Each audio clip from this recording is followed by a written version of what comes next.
Terus orang berangkat ke masjid, siapkeun salat tahiyatul masjid. Sholli sunat tahiyatul masjid rakatain Allahu akbar. Beres duha 8 rakaat, mantas duha salat tasbih 4 rakaat. Beres diuk dawaitu an a'takifa fi hadzal masjid sunnatan lillahi taala, langsung maca sholawat 100 balik dur aja. Eta mantep jasa takos kitu teh. Nikmat ngadengekeun mah ngalaksanakeun boro-boro. Atuh teu kitu ge setengah-setengah kitu. Henteu kos kitu jasa-jasa saparapat kos kitu. Geus urang poe Jumat mah wayahna tukang usaha lurak lirik heula kaburu teh henteu Jumat. Nu bagus libur geus poe Jumat ulah usaha. Keuntungan dunia sabara duit tapi Jumat, tapi keuntungan akhirat mun diuk di masjid jadi ngegoloncong ka sorga. Coba di dunia paling hebat melinio lah keuntungan poe Jumat, tapi cicing di masjid di jam 8 datang ke Jumat, waduh eta ngemplong lawang-lawang sorga. Mun urang didelekeun mah mata hate urang tadinya moal daek, urang usaha moal daek. Namun orang sibuk di ladang poe Jumat mah liburkeun deuleu ku urang keutamaan jeung keagungan alam dunia beuki keung loba jalma nu malaweung nu doraka beuki anteng kana ibadah teu mayeng. Nyaritakeun ti Kangjeng Nabi bahwa poe anu terpilih teh aya 4 lain sambarangan poe nu 4. Nomor kahiji yaumul Jumat. Poe Jumat teh lain sambarangan.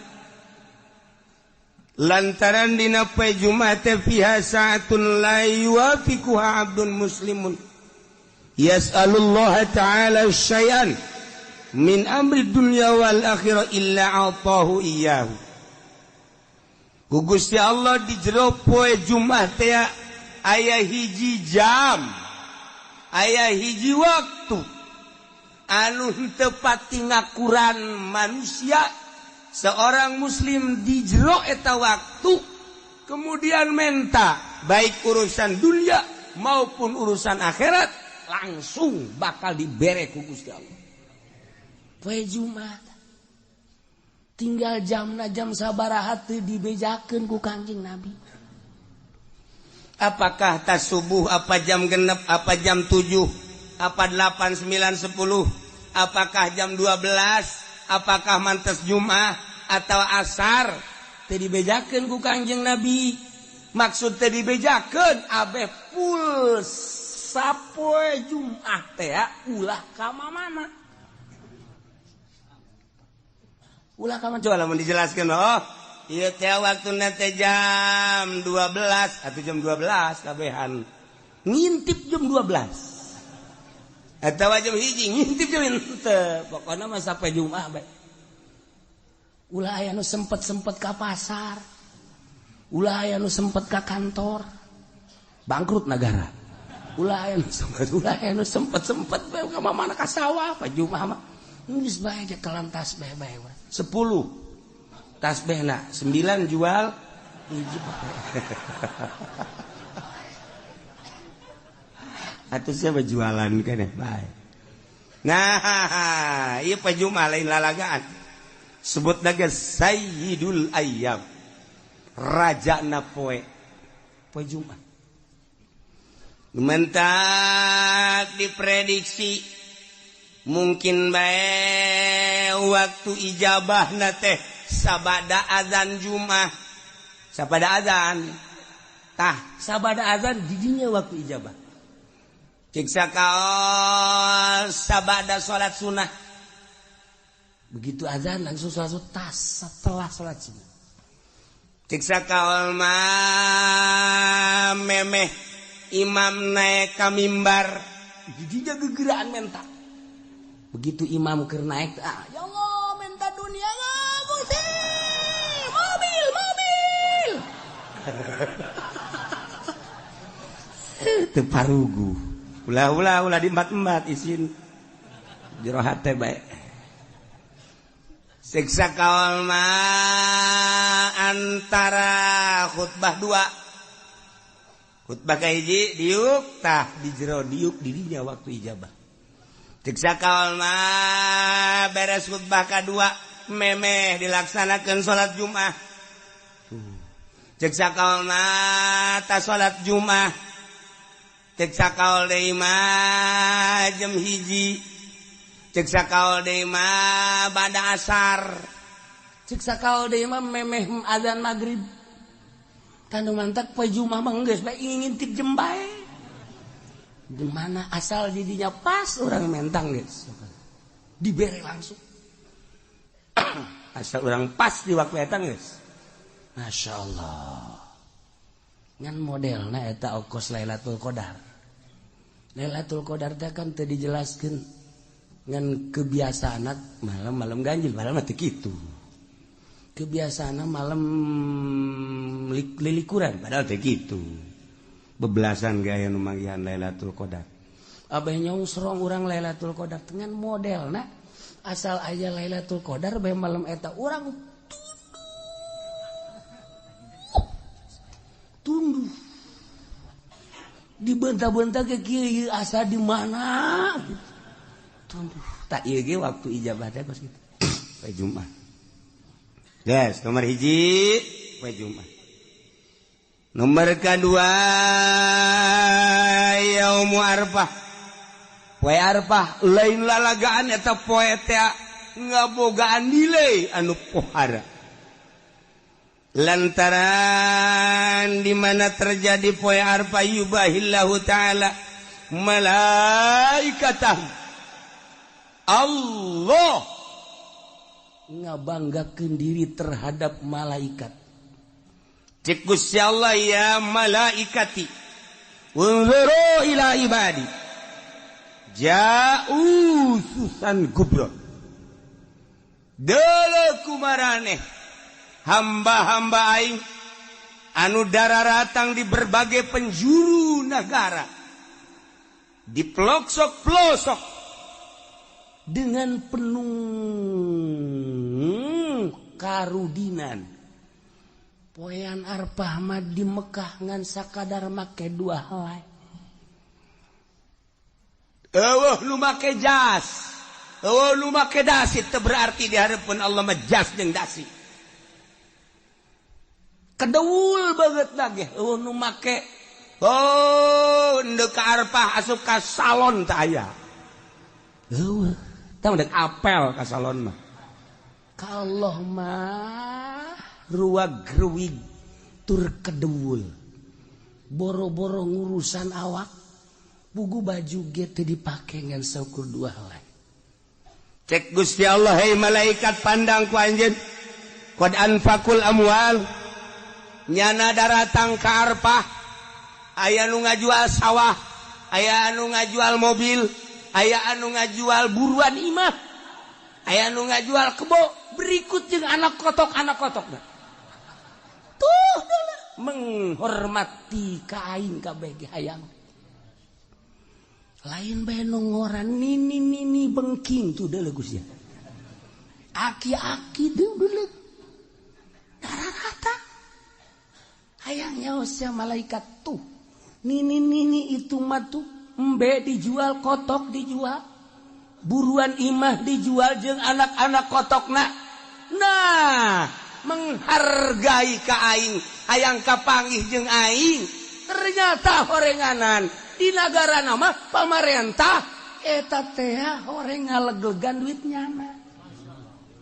Nyana mah ngajual anak kotok, tapi negara mah geus sakean juta asal tanda tangan haji meunang. Pikir ku sia. Coba malaikat. Aneh tante. Lamun nyana ngajual anak kotok hayang kapanggih jeung aing, kumaon peta bupati hayang menang jatah. Ku goblok-goblokna bupati. Ku goblok-goblokna presiden. tuh anak kotok dijual hayang ka pangijing aing nyana meuli Lexus tolong teh coba. Tapi eta mah begitu di Amerika lain di urang. Di Amerika tuh mana?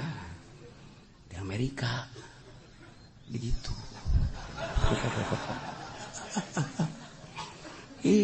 Sedih urang. Haju ngadagoanana geus nyaho malaikat. Aya anu 5 tahun. Beyana cenah di Indonesia mah 27 tahun. Kabur malodar. Hayang ka pangijing aing tuh. Taha. Saksian ku aranjeun kabeh geura ge. Hajuat Abul Abdan. Isyhadu inni ghafartu lahu. Tidak terkecuali nu aya di Arfah ku aing dihampura kabeh dosana. Untung jasa jelema nu di Arfah. Untung jasa jelema nu di Arfah. 2 tah poe Arfah. Hiji poe Jumat, 2 poe Arfah. Geus urang ge atuh poe Arfah geus ulah make ihram bae. Sanajan di dieu ge. Kunaon ngaji pene make ihram, nah aing nurutan di Arfah bae sakieu teh geus. Ya kieu bae geus set. Aju daharna ge di lapangan. Nurutan di Arfah bae di ditu. Ulah nyisiran mana kayak anakna mawa ka grogol misalnya.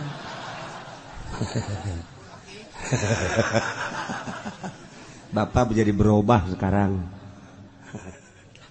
Iya. Nomor katilu yaumun nahri. Poean lebaran haji. Qarrabal abdu kurbanahu. Tiap jelema anu ngalaksanakeun kurban. Allah mah teu hayang dagingna. Allah mah teu neulegetihna. Tapi Allah mandele teh takwana. La yanalallah luhumuha wala dimauha walakin yanaluhu taqwa. Los daging nama jang sia dahar ku sararia tapi aing menilai nu ku aing katarima takwana eta jelema. Fa awwalu qatratin qatarat minal kurban takunu kafaratan likulli dzambin amilahul abdu. Setiap tetesan getih nu nyeclek katana nu dipencit ku hiji jelema maksudna korban eta teh ngajadikeun pangampura dosa. Setiap tetes trak mangkaning sabaraha gelaseur getihna. Ieu getih sacek-celek bae suara jasa. Ieu lah poe lebaran. Mulia jasa. Teu bisa urang kuari mah mencit korban kuari teu bisa. Di luar bulan haji urang mencit korban teu bisa. Eta mah ngan sakadar poe eta we poe lebaran jeung tasrek 3 poe. Lamun jelema boga duit kemudian henteu mencit korban rugi jasa. Rugi jasa. Lantaran keur ditongton ku malaikat. Kararieu malaikat coba tuh si haji itu tuh si haji itu. Boga sebenarnya namanya duit. Pan bangunan nyokotan daging bae. Ulah neulekeun tunjuk aing atuh. Biasa bae. Aduh. Sabarudak teh ditongton ku malaikat. Malaikat tongton kieu. Ya Allah, mana coba situ. Pan situ mah duit loba ge teh coba situ. Cet tuh. Malaikat, itu tuh. Di itu masjid. Laporan, ya Allah. Itu mah tuh, Pak anu mah di anu masjid. Cak Allah, guys. Bukakeun lawang sorga. Bukakeun dibuka. Lantaran geus dihampura dosa. Masya Allah. Pokona mah geus siapkeun kuari duit jeung celengan. Jang meuli kebo. Sapoe 1 juta urang jeung celengan. Duitnya di mana? Geus amun sapoe 1 juta teu bisa, sapoe 500.000. Jeung celengan berarti lamun kuari datang ka lebaran 14 poe. Nah, jadi berarti lamun 500.000 seperti itu. Berak kabeli kitu embe Garut. Bude teh. kiai duit teh boga tuh sakitu mah. Geus bae tuh sapoe 100.000. 100.000 berarti kuari data ka lebaran sabaraha? 1 juta. Nah, kabeuli embe cisoka. Embe kacang nu leutik.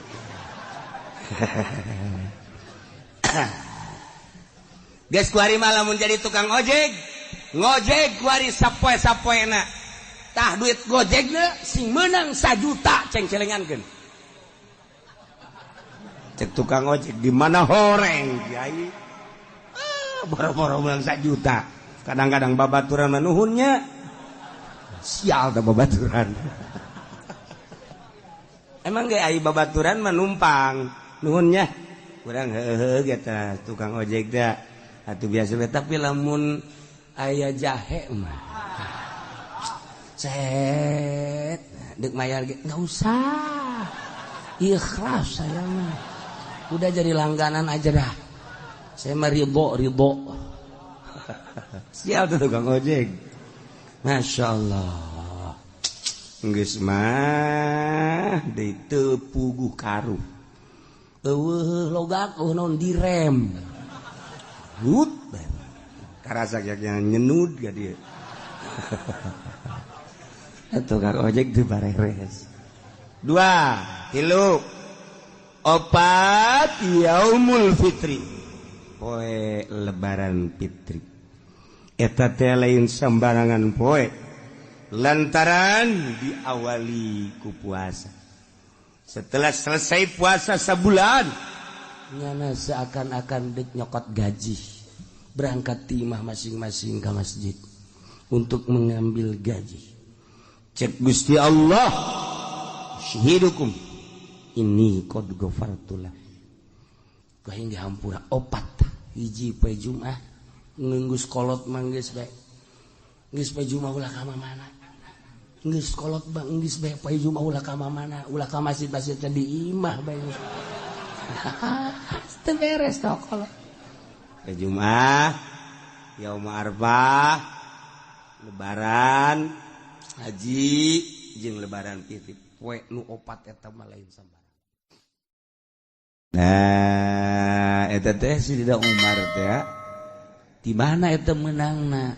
Pertimbangan cek Sayyidina Umar, salat zuhur 4 rakaat. Ketika dijadikeun Jumat jadi 2, nu 2 deui adalah khutbah.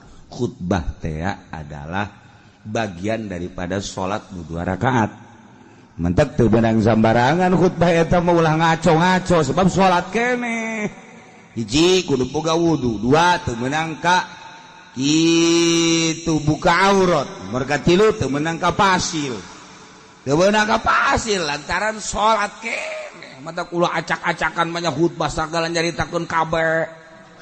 Khutbah nyaritakeun Agustus, khutbah jarang nyari teu beres eta mah khutbah salat nu 2 rakaat teh jadi khutbah. Mentak geus teu bagus teh kudu ditarjamah nya teh salat. Pengertianana salat. Geus lamun deuk ditarjamah meunang cek fikih narjamahkeun nu dibaca lain ader-aderan. Ieu kuarikan ader-aderan tungtung nama urang jadi hebat henteu ngadengikeun khutbah sugan tambah takwa aja henteu. Ya karena itu tah geus bandingan bahasa Arab daripada besi ngarusak. Meundang diterjemahkeun narjamahkeun babacaan nu dibaca. Ai nu dibaca nangan sabaris ai ngacona boh. Mun teu ditek-trek ku masyarakat trek terus bae terus. Eta bangke turun khutbah maning dirantai khutib kos kitu. Asupkeun ka sumur. Nah eta. Jadi pengertian ada lain khutbah ceramah gaganti salat 2 rakaat mutatadina zuhur 4 jadi 2 deui jadi khutbah geus khutbahna teu meunang ngaco. Aya aturanna geus khutbahna ge kudu aya hamdalah, kudu aya sholawat, kudu aya Quran, kudu aya wasiat, kudu aya doa Allahumma ighfir lil mu'minina wal mu'minat. Doa eta teu sah salat kabeh. Dak perhatikeun aya aturanana ieu mah lain sa khutbah-khutbah. diuk sah sebab diangkat sarokaat geus dipisah dua khutbah teh sarua jeung 2 rakaat diuk heula diuk karak nangtung deui mun netet bae jana diukan heuy Aisyah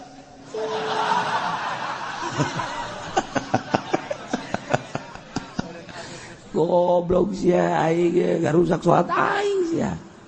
Nah, eta lan mah khatibna kudu nu paham, ulah tarjamah acak-acak ieu mah salat. Ndek khutbah mah nya ndek ceramah ketas Jumat atau meme Jumat. Oh, ceramah sadekna nya da tekan budak ngebudak geus tah. Cenah nu ngadengekeun atuh karasa ku sia, berarti sia teu dipake karasa. Ieu mah keur salat, ieu mah ditah Allah.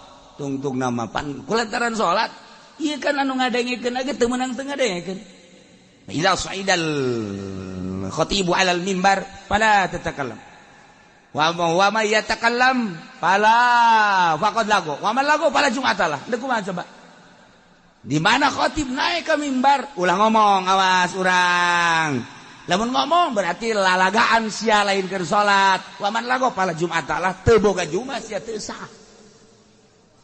Ye, atuh mah khotib-khotib barang lalagaan. Bila perlu main coklak di dieu.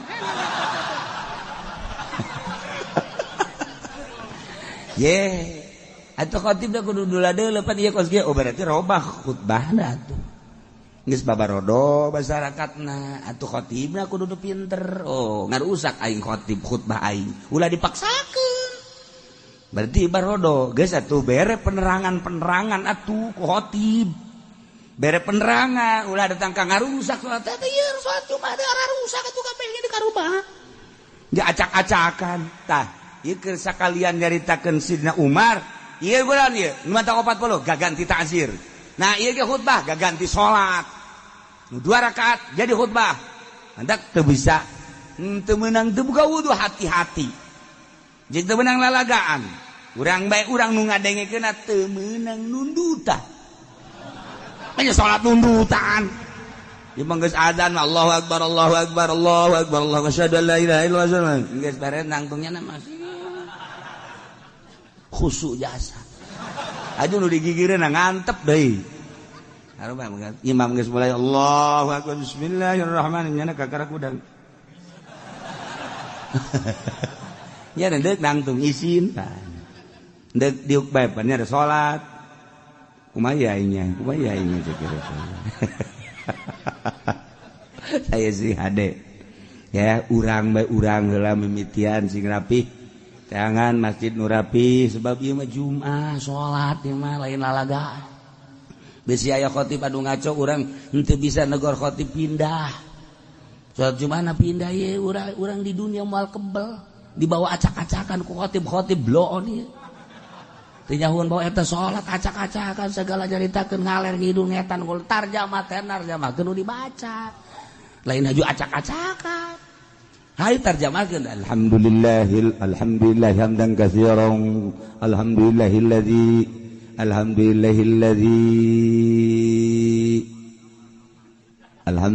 sia ngaco aing mah kagok aing ku suara sia.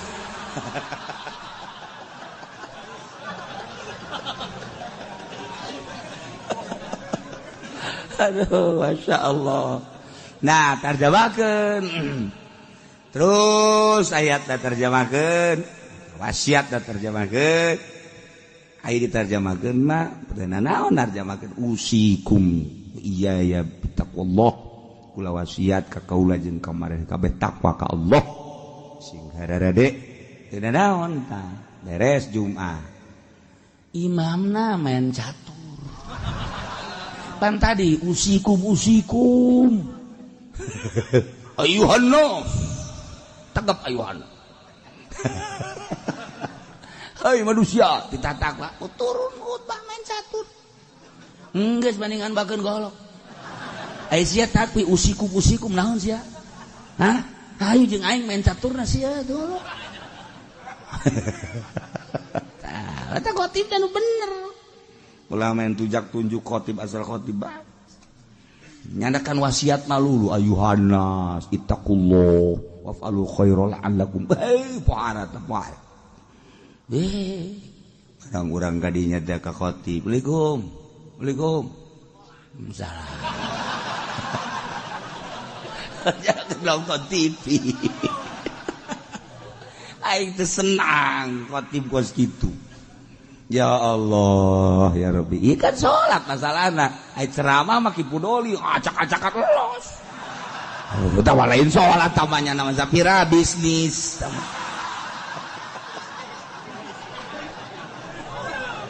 Aduh. Keur ieu, kudu bageus tepati.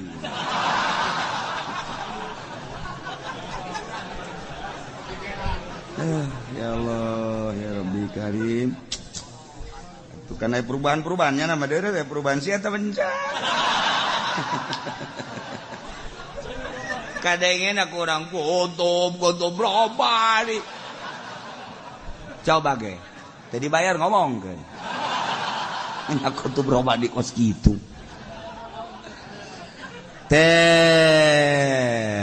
Iya khutbah berarti gaganti soal sing hade. Geus hati-hati degekeun kurang. Perhatikan lengan orang temenang uca aco kadia itu nunjuk doangnya nunjuk jadi masalah masa keur salat nunjuk. Wa man lagha fala jum'atalah. Lalagaan berarti tunjuk ngomong ngobrol fala jum'atalah teu sah jum'ana sia. Eta cak Kangjeng Nabi. Sok dibaca kurang iza saidal khatibu 'alal minbar fala tatakallam. Wa may yatakallam faqad lagha wa man lagha fala jum'atalah. Orang banget siang teu bujuma.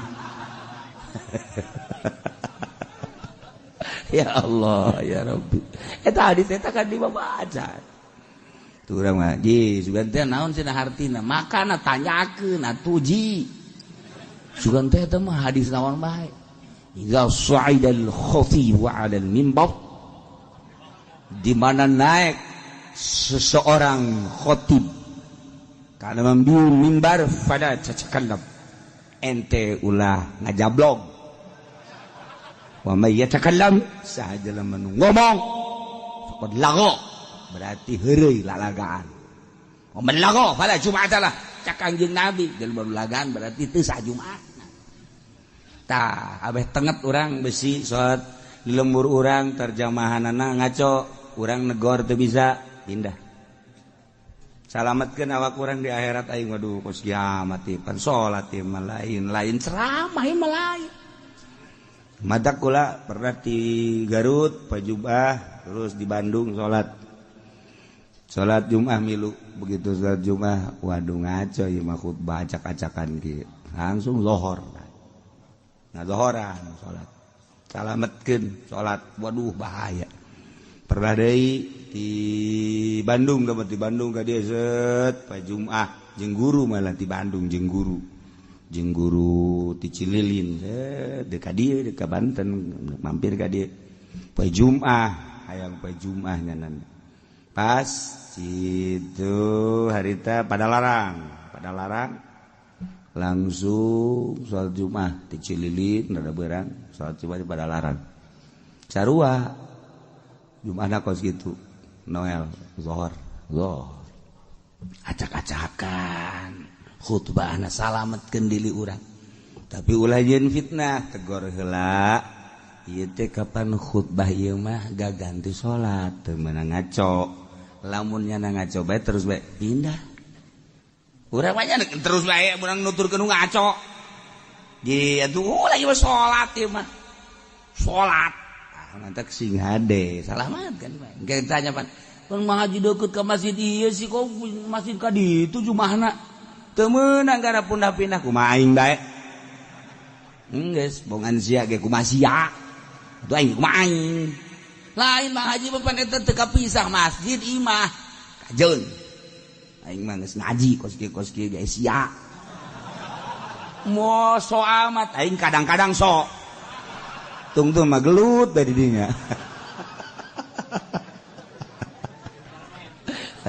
Ayo salamet keun si gade. Urang kan mal kebel di dunia ajung ke di akhirat urang aduh lamun ka neraka ku gara-gara urang salat Jumat teu ditarima deui kumaha coba ieu salat Jumat cek malaikat teh rusak padahal mah teh nyaho pan sia ngaji bae teu didengekeun saekeun sulusia koy sia cek malaikat neraka sia Kumaha mah urang emang Sidina Umar bisa ngalawan ke malaikat. Potongan urang mapan kepeng. Bisa mantap ke Sidina Umar urang minta tulung ka Sidina Umar. Umar tulungannya aing jatuh wau ka sia. Sia tilok hadiah tilok naon tilok aing. Hendak kumaha coba. Je, tawadak salah.